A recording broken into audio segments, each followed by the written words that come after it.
vous êtes, que Dieu vous bénisse richement. Nous sommes là pour vous présenter l'émission Les temps d'éclaircissement, une émission qui vous ouvre les portes des cieux, une émission qui vous permet de comprendre la volonté de Dieu dans les Écritures saintes.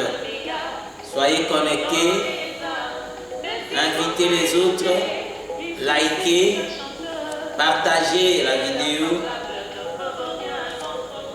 parce que ce sont des bonnes choses qui se disent dans cette émission. Et comme d'habitude, il faut avoir aussi votre Bible à côté, parce que nous avons dit, notre absolu c'est la Bible. Ici nous ne traitons que de la Bible, pas d'un autre livre. Voilà pourquoi il faut avoir la Bible à côté. Ne crois pas à une chose parce que c'est ton pasteur que tu aimes a dit. Ne crois pas à quelque chose parce que c'est ton ami intime qui t'a parlé, mais crois à quelque chose parce que c'est écrit. Et quand il faut défendre, ne défends pas ton pasteur, ne défends pas ton ami, mais défends la vérité qui est la parole de Dieu. Car le Seigneur Jésus lui-même avait dit, on vous mènera dans des cours et tribunaux. Vous ne manquerez pas à dire, parce que au moment même, le Seigneur ou le Saint-Esprit vous communiquera tout ce que vous allez dire. Alors nous sommes dans notre sous-thème La voix des signes. Nous l'avions tiré du livre d'Exode chapitre 4, juste au verset 6 jusqu'à 8. Exode chapitre 4, verset 6 à 8, il est dit, l'Éternel lui dit encore, mets ta main dans ton sein. Il mit sa main dans son sein, puis il la retira, et voici sa main était couverte de lèvres blanches comme la neige. Et l'Éternel dit, remets ta main dans ton sein. Il remit sa main dans son sein, puis il la retira de son sein, et voici, elle était redevenue comme sa chair. S'ils ne te croient pas, dit l'Éternel, et n'écoutent pas la voix du premier signe, ils croiront à la voix du second signe. Daniel chapitre 9 au verset 24. 70 semaines ont été fixées sur ton peuple et sur ta ville sainte pour faire cesser les transgressions et mettre fin au péché, pour expier l'iniquité et amener la justice éternelle, pour sceller la vision et les prophètes, et pour rendre le saint des saints. Pourquoi, après avoir lu Exode chapitre 4, nous sommes allés lire Daniel chapitre 9 verset 24. Vous allez comprendre que nous sommes dans la voie du dernier signe, qui est la main qui porte la lettre. Nous avions expliqué que la main explique le ministère, et dans la voie du second signe ou du dernier signe prophétiquement, ça sera le ministère qui va porter le péché ou la lèpre qui était dans le corps de Moïse. Nous avions expliqué aussi le corps de Moïse comme tout un peuple, parce que Moïse était la représentation de tout un peuple. Quand vous lisez Deutéronome chapitre 33, il est dit, Moïse était un roi. Or, le roi, c'est la représentation du peuple. Remarquez David, quand il est venu, il est rentré en Israël, après que son fils l'ait chassé, le peuple d'Israël était venu au devant de lui pour dire, nous sommes tes os et ta chair. Ce qui veut dire que David, c'est la représentation de tout le peuple d'Israël. Or, qui est David? C'est le roi selon le cœur ou le désir de Dieu. Donc, un roi, c'est la représentation du peuple. Et même un sacrificateur aussi, il est la représentation du peuple. Remarquez dans Psaume 133, on parle d'Aaron, mais écoutez ce que la Bible déclare. Voici où qu'il est agréable et qu'il est doux pour des frères de demeurer ensemble. Quand le frère demeure ensemble, il est doux et agréable. C'est comme l'huile versée sur la tête d'Aaron. Donc, le rassemblement des frères est représenté comme l'huile qui est versée sur la tête d'Aaron, qui descend à ses barbes jusqu'au pan de sa robe. C'est là que l'Éternel envoie la bénédiction. C'est-à-dire le rassemblement des frères, c'est le lieu où l'Éternel envoie la bénédiction. L'Éternel ne peut pas envoyer la bénédiction ailleurs si ce n'est quand les frères se rassemblent. Et la Bible déclare, là où il y a le cadavre, là s'assembleront les aigles. Et Israël, pendant leur marche, ils se rassemblaient au son de la trompette autour de Moïse. Et quand ils se rassemblaient autour de Moïse, c'était pour avoir les instructions du départ. Et ces instructions, c'est ça la bénédiction. Parce que notre bénédiction spirituelle, c'est quand nous nous rassemblons pour écouter Dieu. Ce n'est pas d'aller se rassembler autour des choses périssables, autour de la vanité, mais quand on se rassemble autour de l'évangile, il y a la bénédiction. Et laisse-moi vous dire que ce n'est pas seulement la bénédiction spirituelle, il y a aussi la bénédiction matérielle, physique.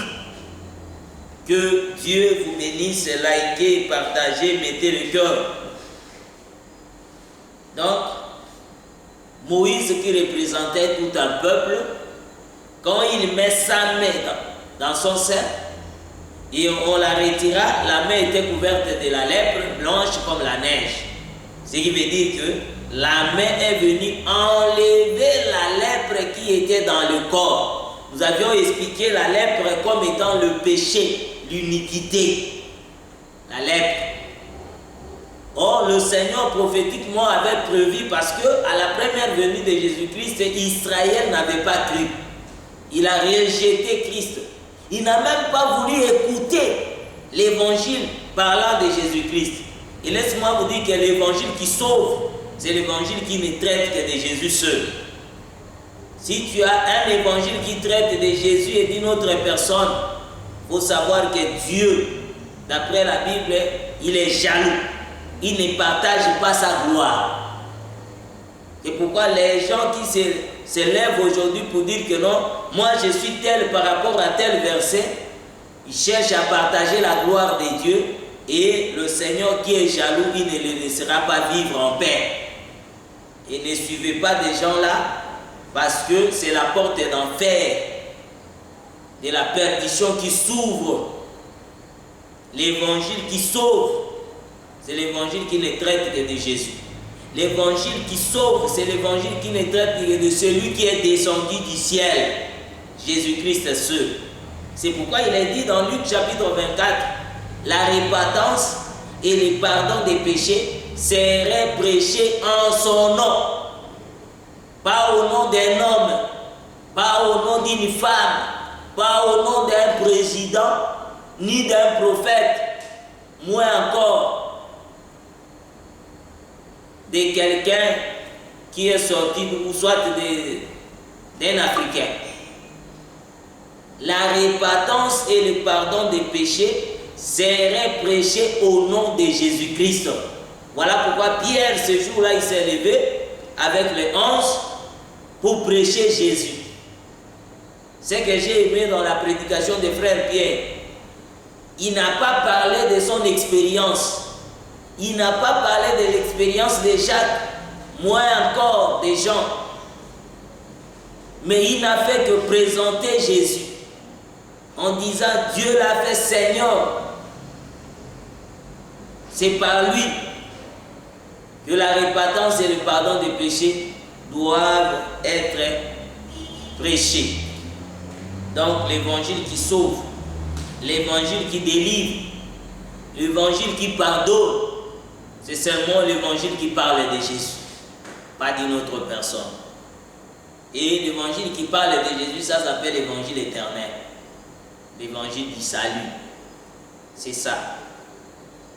Car si vous lisez dans Apocalypse chapitre 14 au verset 6, l'ange volait au milieu du ciel, tenant un évangile appelé évangile éternel. Un évangile qui n'a ni commencement ni fin de vie. Un évangile éternel. Ce n'est pas l'évangile de l'heure, parce qu'il y a aussi des évangiles de l'heure. Or, l'évangile de l'heure prendra fin. Mais l'évangile qui ne prendra pas fin, c'est l'évangile éternel, parce qu'il est éternel. Alors, il faut croire à l'évangile éternel pour être aussi éternel. Jésus-Christ, c'est celui, l'évangile là. Il a dit, je suis la résurrection et la vie. Si quelqu'un croit en moi, il vivra. Donc, c'est ça, ce qui est très important. Donc, le Seigneur Jésus-Christ, quand il est venu en Israël, Israël l'a rejeté.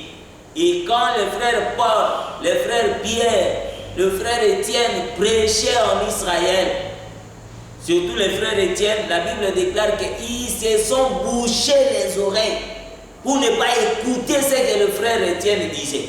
Il y a aussi aujourd'hui des gens comme ça qui se bouchent les oreilles pour ne pas écouter l'évangile de Jésus-Christ. Bien-aimé, tu ne seras pas sauvé. Le seul moyen, la seule occasion que l'Éternel te donne pour être sauvé, pour être pardonné de tes péchés, c'est seulement d'ouvrir tes oreilles et écouter Jésus.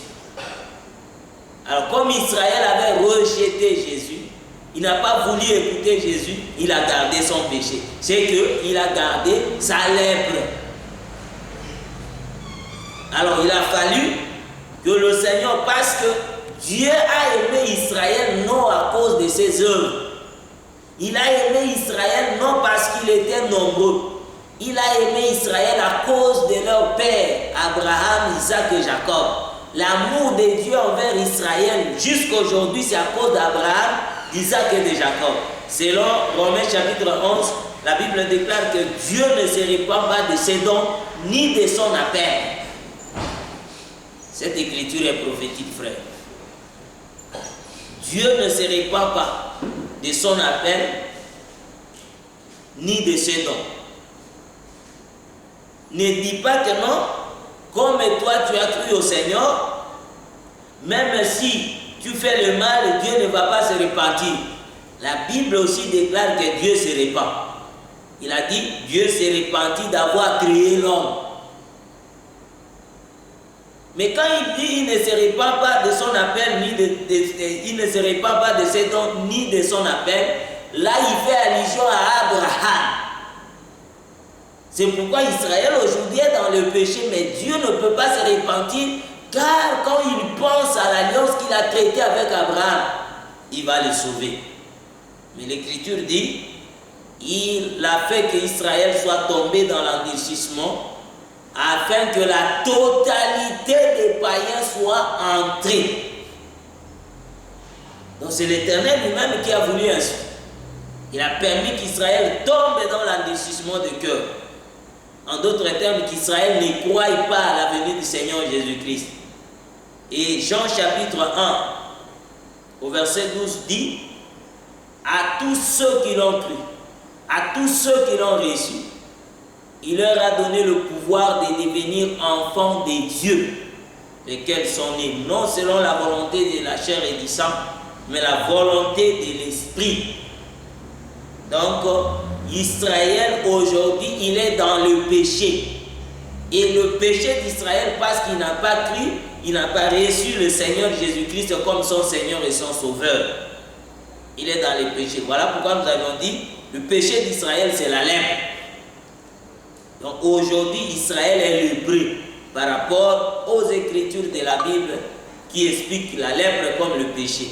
Mais il arrivera un temps où l'Éternel viendra pour ôter le péché d'Israël. Car Hébreu dit, les sangs de bouc et de taureau ne pouvait pas ôter le péché.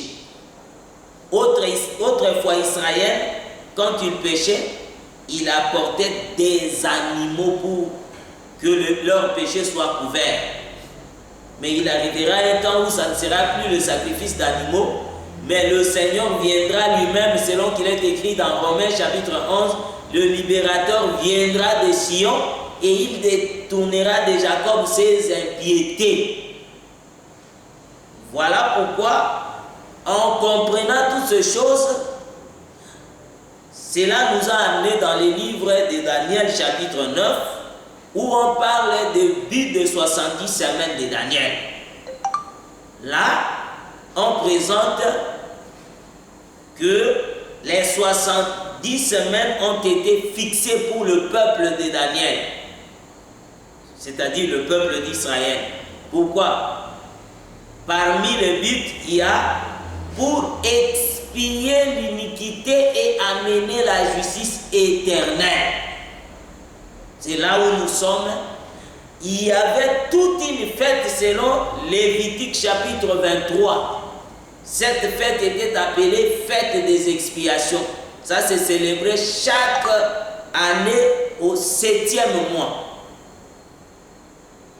Donc le 7e mois, il y avait la fête des expiations. Il y avait aussi la fête des tabernacles. Et la première fête, au 7e mois, c'était la fête des expiations. Pourquoi la fête des expiations? Parce que le Seigneur avait prévu qu'Israël, pendant cette période, il doit se purifier. Israël devait se purifier au 7e mois. Et qu'est-ce qui était demandé? Pour le sacrificateur, Dieu avait demandé un taureau expiatoire avec le bélier pour le service là, si vous lisez Lévitique chapitre 16. Et pour le peuple, il y avait 2 boucs et puis avec un agneau ou soit une brebis avec laquelle on devait célébrer cette fête pour l'expiation de péché. Un bout que j'allais dire. Lévitique chapitre 16. Si vous lisez Lévitique 16 tout entier, vous allez voir tout ce que nous sommes en train de parler, parce que il y avait au verset 20, la Bible déclare que lorsque le sacrificateur va achever de faire l'expiation pour les sanctuaires, pour la tente d'assignation et pour l'autel, il fera approcher les boucs vivants. Aaron posera ses mains.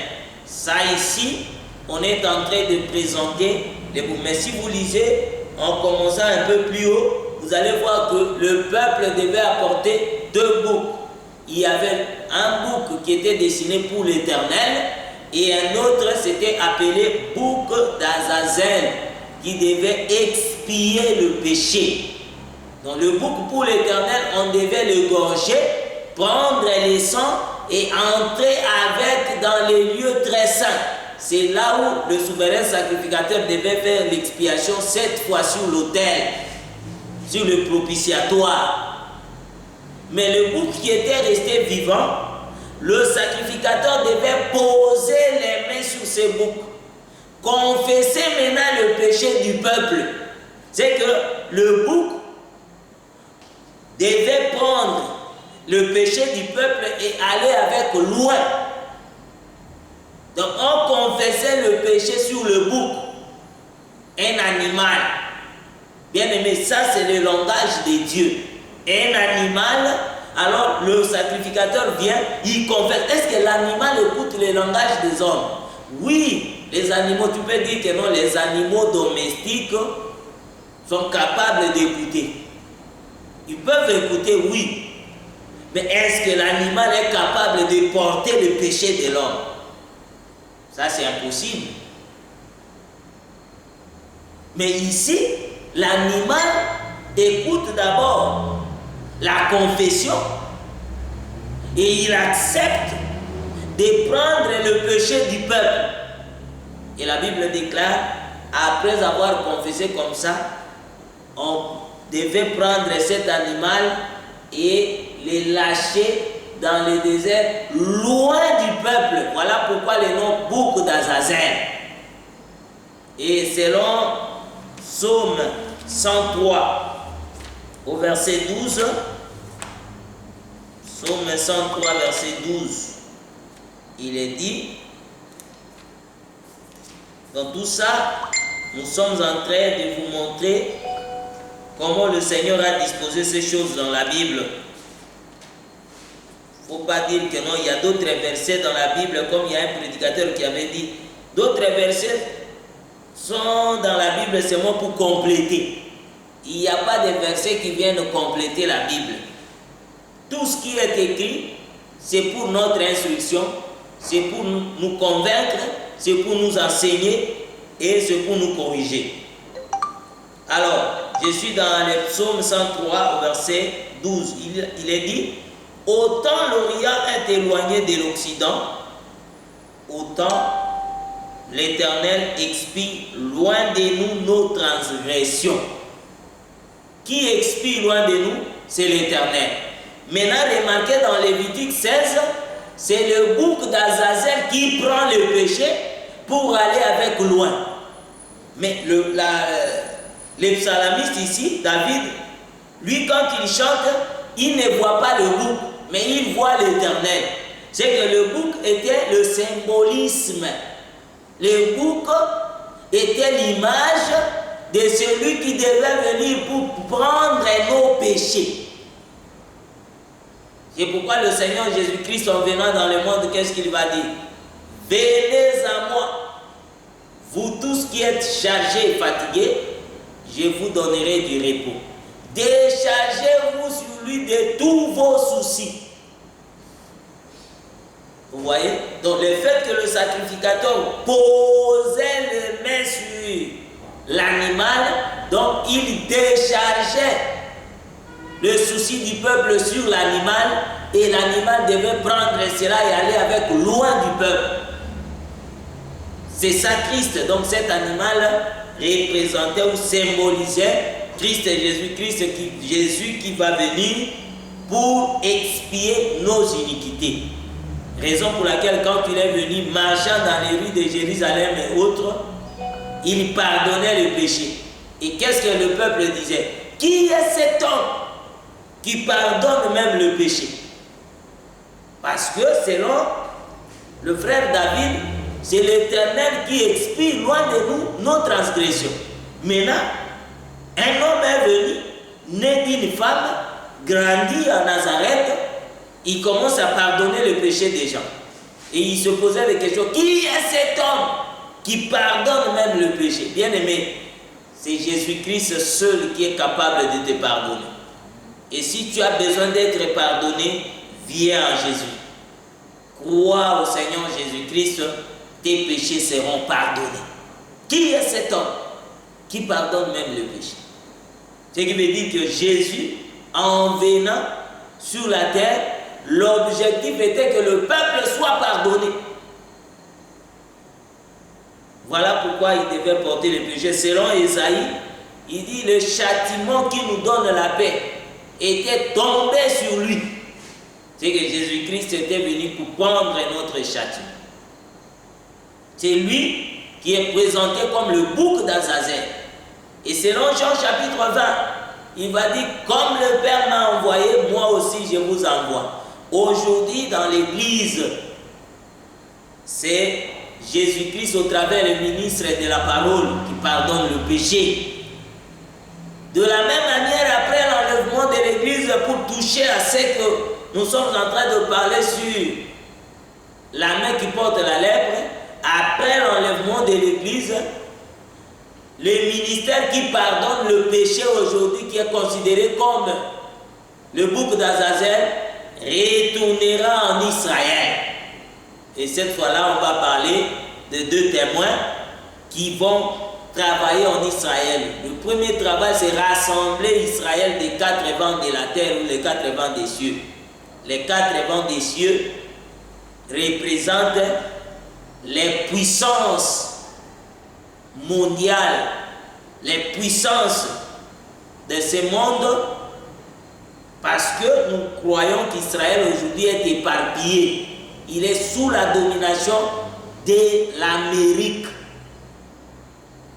Vous allez même suivre, comme vous avez suivi dans les informations, qu'il y a un président qui avait déclaré Israël comme un État souverain. Et si vous suivez bien, vous allez voir que non, cette information venait toujours des Amériques, de l'Amérique, j'allais dire.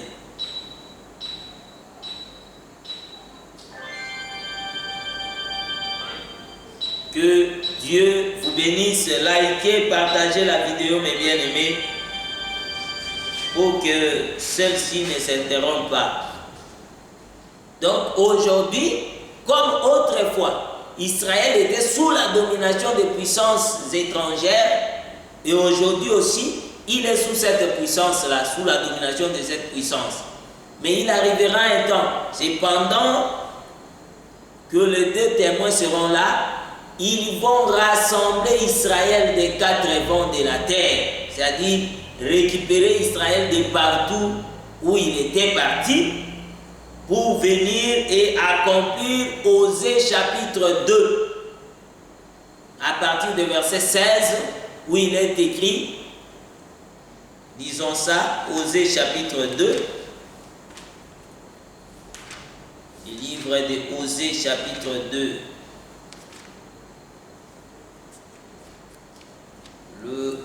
à partir du verset 16. Qu'est-ce qui est dit là-bas? Vous allez comprendre que l'Éternel avait tout prévu. Osée chapitre 2. Il est dit ceci.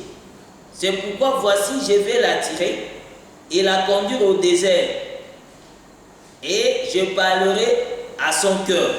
Ça, c'est l'Éternel qui parle par la bouche du prophète Osée.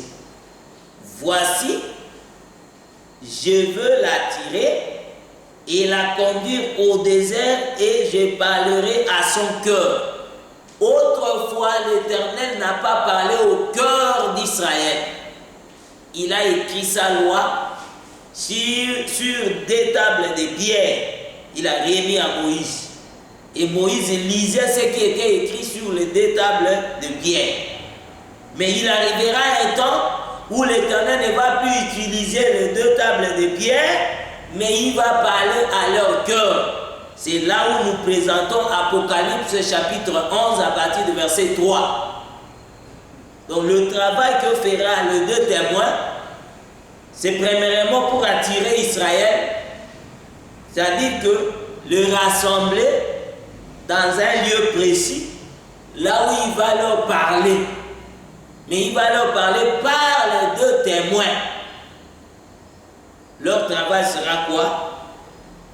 Expier l'iniquité du peuple d'Israël pendant la première moitié de la dernière semaine de Daniel.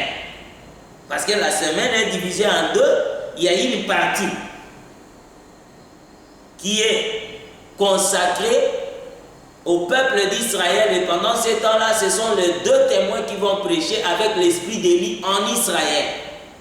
Et la dernière moitié, ça sera la grande tribulation, là où la bête viendra pour régner. Et laisse-moi vous dire que quand la bête viendra pour régner, il y a certains des enfants d'Israël qui vont encore aller vers la bête pour conserver la vie. C'est là où Daniel parle des traîtres d'alliance. Parce que, à la présence des deux témoins, tout Israël va croire. Nous avions lu ça dans Zacharie, chapitre 12, à partir du verset 10.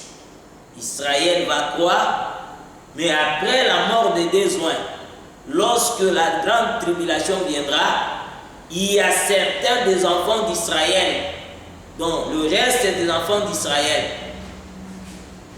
Parce que Israël sera divisé en deux parties. Une partie appelée la prémisse, les 144 000, et une autre partie appelée la masse, qui va s'allier avec la bête pour conserver la vie.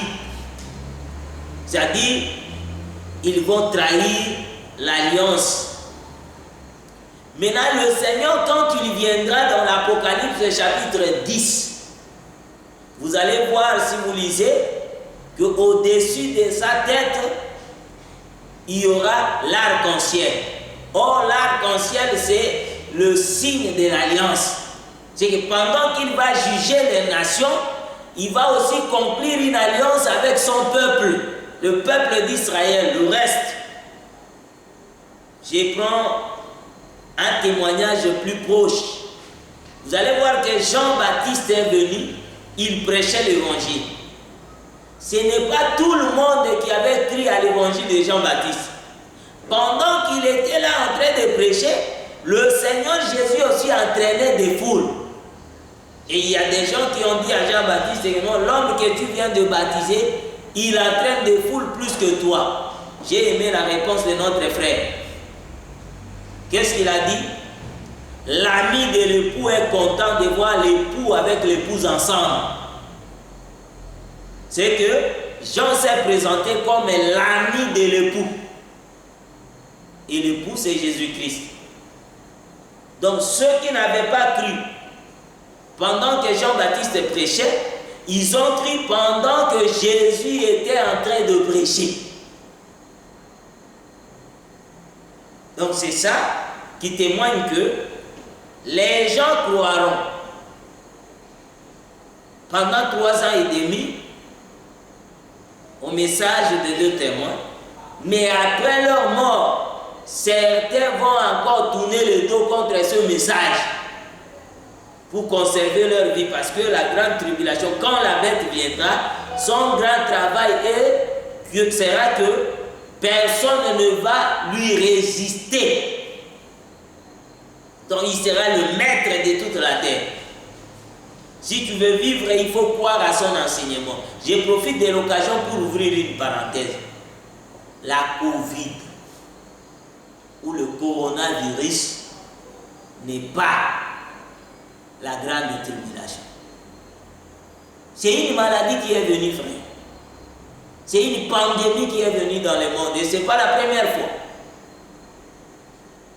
Il ne faut pas prêcher que non, ça là, c'est la grande tribulation. Or, quand la grande tribulation viendra, l'Église ne sera plus sur la terre.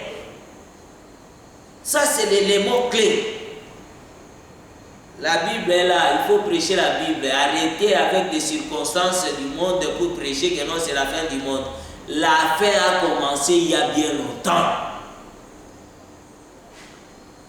Cela ne nous empêche pas de voir et tirer une leçon que non, après l'enlèvement de l'Église, des choses pareilles viendront.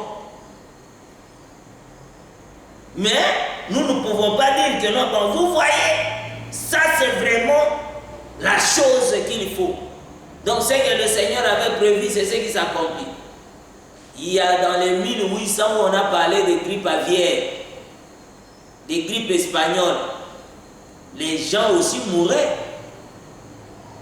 C'était une grippe qui a attaqué presque le monde entier, comme le coronavirus. Mais à la fin, qu'est-ce qui s'est passé? La vie a continué. Bien-aimés, ce que le Seigneur nous demande est de racheter le temps. Nous devons racheter le temps. Tout ce que nous sommes en train de vivre sur cette terre, c'est vanité de vanité. Un jour, ça va passer. Mais si tu t'es préparé, tu as cru à l'évangile, c'est que tu as préparé ta vie après la mort. Parce que la chair que nous portons, qui nous pousse à des désirs contraires à ceux de l'esprit, a pour promesse d'hériter la terre.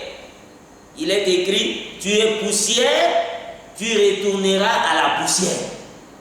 La chair n'a pas une promesse d'hériter le royaume des cieux. Elle doit retourner à la poussière. Mais il y a quelque chose que le Seigneur a placé en nous qui doit retourner au ciel. La Bible déclare, ça c'est Jésus qui parle, ne craignez pas ceux qui sont nombreux, qui tuent le corps seulement, mais craignez celui qui peut tuer et le corps et l'âme, ou soit et l'esprit. Celui qui a la capacité de tuer le corps et l'esprit, c'est seulement Jésus-Christ. C'est lui que nous devons craindre. Donc, pendant que les deux témoins seront là en train de prêcher, leur travail, ça sera d'expier l'iniquité du peuple d'Israël. C'est l'accomplissement d'Exode chapitre 4 au verset 8, la main qui porte la lèpre. En d'autres termes, c'est le ministère qui doit enlever le péché du peuple. Le ministère des deux témoins. Ils vont prêcher en Israël. Et juste après l'enlèvement de l'Église. C'est pourquoi vous allez voir que le Seigneur a présenté cela de plusieurs manières à plusieurs reprises. Élie est venu, il a fermé le ciel. En fermant le ciel, c'était pour que la pluie ne tombe plus. Or, la Bible, selon Ésaïe chapitre 55, au verset 10 jusqu'à 12, il est dit que la pluie, c'est la parole de Dieu. Bien aimé, quand la pluie tombe là, cette pluie n'est pas la parole. La pluie physique n'est pas la parole.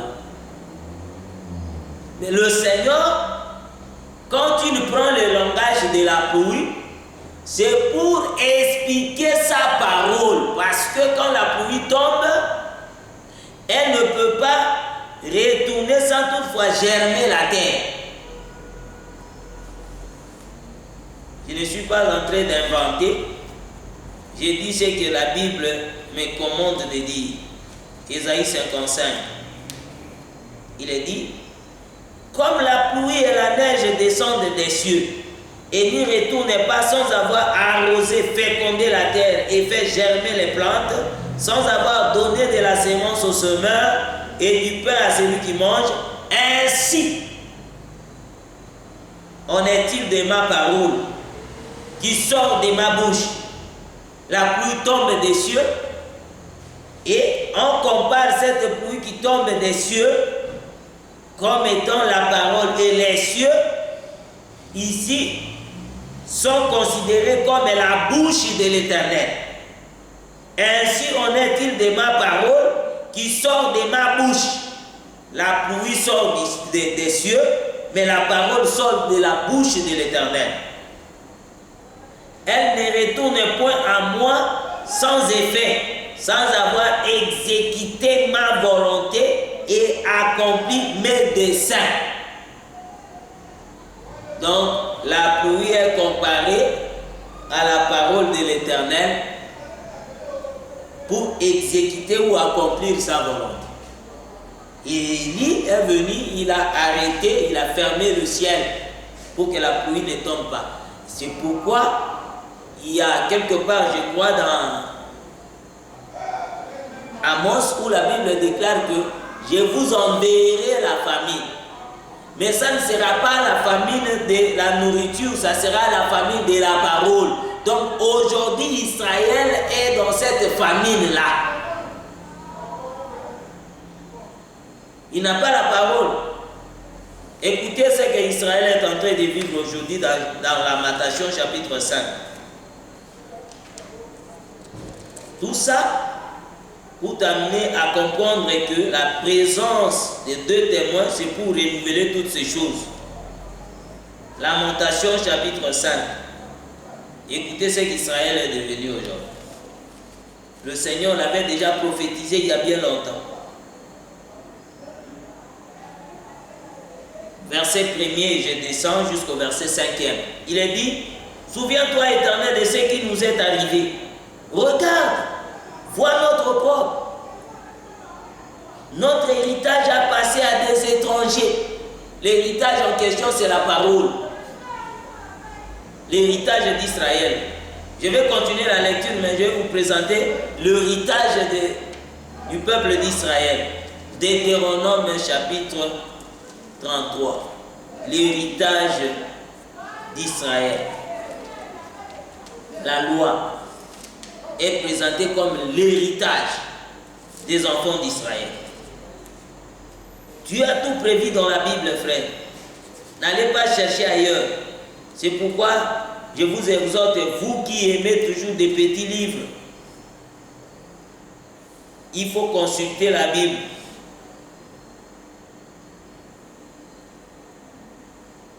Écoutez, l'Éternel est venu du Sinaï, il est levé sur eux de Séir, il a resplendi de la montagne de Paran et il est sorti du milieu de Sainte Myriam. Il leur a de sa droite envoyé le feu de la loi. Oui, il aime le peuple. Tous ses saints sont dans ta main. Ils se sont tenus à tes pieds. Verset 4. Voici, Moïse nous a donné la loi. Suivez bien, verset 4. Moïse nous a donné la loi, l'héritage de l'assemblée de Jacob. Donc la loi, c'est tout un héritage de l'assemblée de Jacob. Maintenant, écoutez Lamentation chapitre 5. Il dit, notre héritage a passé à des étrangers. La loi qui était l'héritage d'Israël, c'était la parole de l'Éternel. Selon Psaume 147, Israël avait un héritage, c'était la loi de l'Éternel, les préceptes et les ordonnances. Ce que l'Éternel avait fait à Israël, il ne l'a pas fait à d'autres nations parce qu'ils ne connaissent pas l'Éternel. Maintenant, Israël ici est en train de pleurer en disant, notre héritage a passé à des étrangers, nos maisons à des inconnus. Nous sommes orphelins sans père. Qui est le père? Israël déclare ici qu'il est sans père. Le père, c'est qui? C'est celui qui doit léguer l'héritage.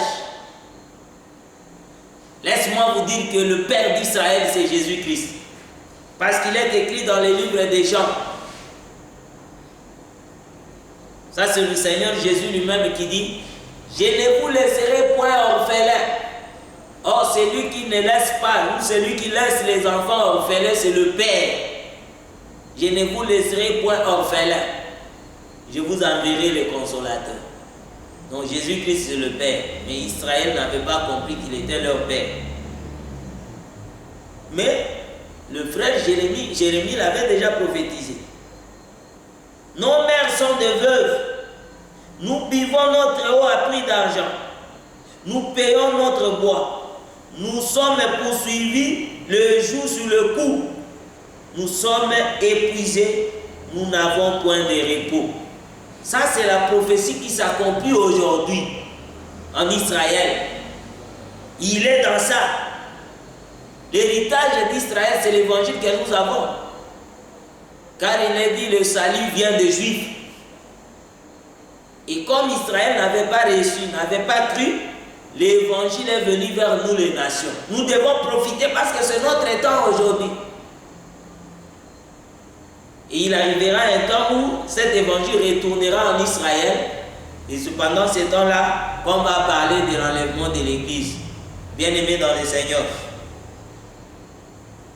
il faut réaliser que le travail de deux témoins, c'est pour expier l'iniquité du peuple d'Israël, c'est pour amener la justice éternelle, c'est-à-dire placer l'évangile qui va le faire marcher pendant tout le temps que les deux témoins seront là, même après. Donc l'évangile, c'est la justice éternelle. Et aujourd'hui, comme Israël n'a pas l'évangile, c'est qu'il n'a pas la justice éternelle. Cette justice viendra par la présence des deux témoins quand ils vont prêcher en Israël. Élie avait fermé le ciel et après il a ouvert le ciel. C'est ça le travail qui se fera après l'enlèvement de l'Église. Aujourd'hui, c'est ton temps. Il faut profiter, écouter l'Évangile, se repentir et recevoir la bonne nouvelle pour ton salut. Demain, ça ne sera pas ton jour. C'est le jour prévu pour Israël et le Seigneur viendra pour leur récompenser, pour leur pardonner et les agréer de nouveau. Voilà ce que le Saint-Esprit avait prévu. Que l'Éternel, le Dieu de gloire, vous bénisse richement et nous saluons tous les saints à travers le monde et en particulier le saint du Gabon. Que Dieu vous bénisse. Le vendredi, nous serons encore là à la même heure. Cette fois-là, ça sera le prophète majeur, la version authentique de Deutéronome chapitre 18. Connectez-vous et vous allez suivre. Il y a plein de détails, mes bien-aimés. Il faut suivre ça. Ce n'est pas seulement en vous prêchant les matériels, les voyages, les enfants, le mariage, que vous hériterez le royaume des cieux. Mais le royaume des cieux est qu'ils te connaissent, toi, le seul vrai Dieu, et celui que tu as envoyé, Jésus-Christ. Que Dieu vous bénisse.